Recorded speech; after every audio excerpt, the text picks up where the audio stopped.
saw it. We saw it different.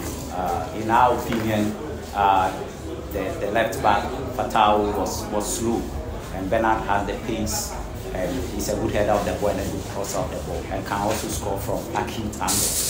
So all that we wanted to do was to make sure that the ball goes behind him, and he's good also on one-on-one situations. So we're just hoping that he gets any one of those one-on-ones. And I think he got him 1 or 2 times, but then the referee whistled for an infringement. So it was a good change. And if you see, when he came in, we played all our balls from that side. So it tells you the confidence we have in him. That is why we brought him in.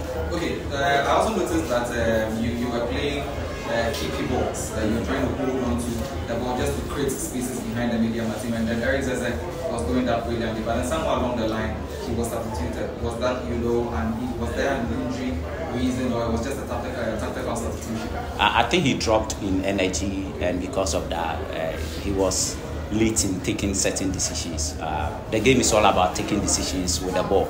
It's all about time and space. So we realized that he wasn't that quick on the ball in terms of his decisions. So we wanted to relieve him. So basically it was because his energy level dropped. That was why we did that. And naturally, Baba plays in that position. So bringing him in and bringing Baba in there, bringing him out and sending Baba in there, it was like a like-for-like sort of structural adjustment. So it was okay for us.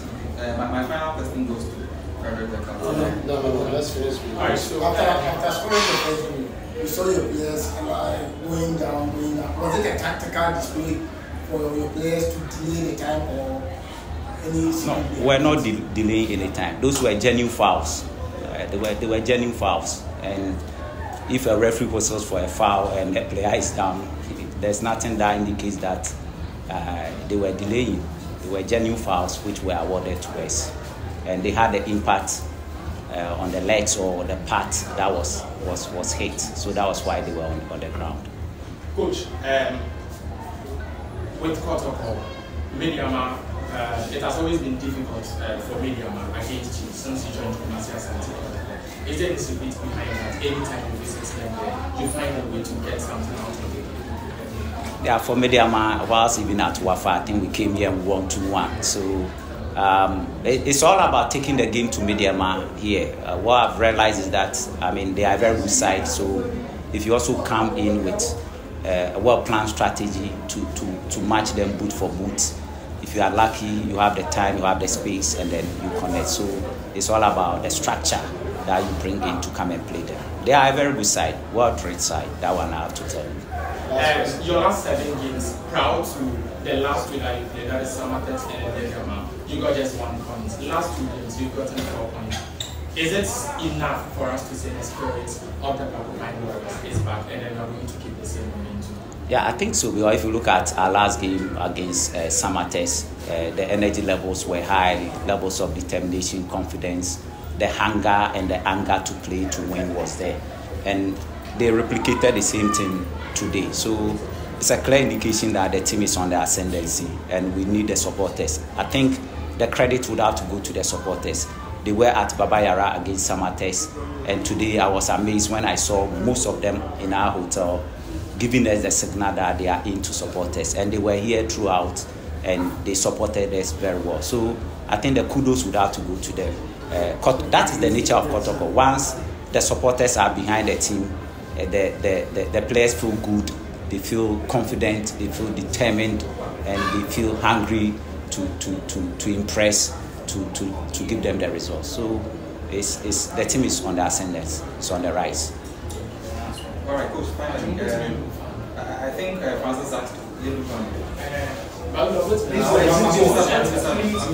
think my question is in relation to what my colleague asked you. We went to Menchia, and I think after Menchia, we've seen a resurgence, in the team. Is that a Menchia factor? Yeah, I think no one in this world will meet the king, and the king will talk to him, and he will disobey the king. So I think it's good. We went to Menchia to listen to pieces of advice and pieces of directions from the king, from the owner, from the landlord. So it's good, and I think it is doing the trick for us. And we want to thank the king for his timely intervention. We are grateful to him, and we are grateful to the supporters, the whole of Asante Man. If this support continues, I think the face of the team will change. Thank you very much, Coach. Thank you. I think you had a very fantastic game. You saved protocol during some certain incursions. The penalty. Before the kick was actually there, I saw yourself with the referee, back and forth. You earned a yellow card. What really happened in the conversation with yourself and the referee? I think for this I have no comment on that. I don't want to comment on that. And Ferry, how difficult was it facing Derek Fojo, J.O.C. Taylor, and then the silk attack of Mediama? We saw them, they created a lot of chances, but in your ways there, how difficult was it for you in the game today? I think we all know Fojo and their attacking lineup, they are very good sides. So coming up against them, you have to work extra harder. And most of all, you have to also be calm. So I think we were calm in defense. Unfortunately, we conceded a penalty, but it's part of the game. Yeah, so that's all I have to say about it. How was it like for you, captaining Kotoko in a high-profile game like this? It's a privilege, yeah. It's an honor to be a captain. It's a big club like this. Yeah. We heard your coach saying that the trip to Menchia or the visit to Menchia is part of the reasons why the team has started winning. What do you make of that one too? I think coach have said it all, so that's it. Thank you very much. Smart guy.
Pasa,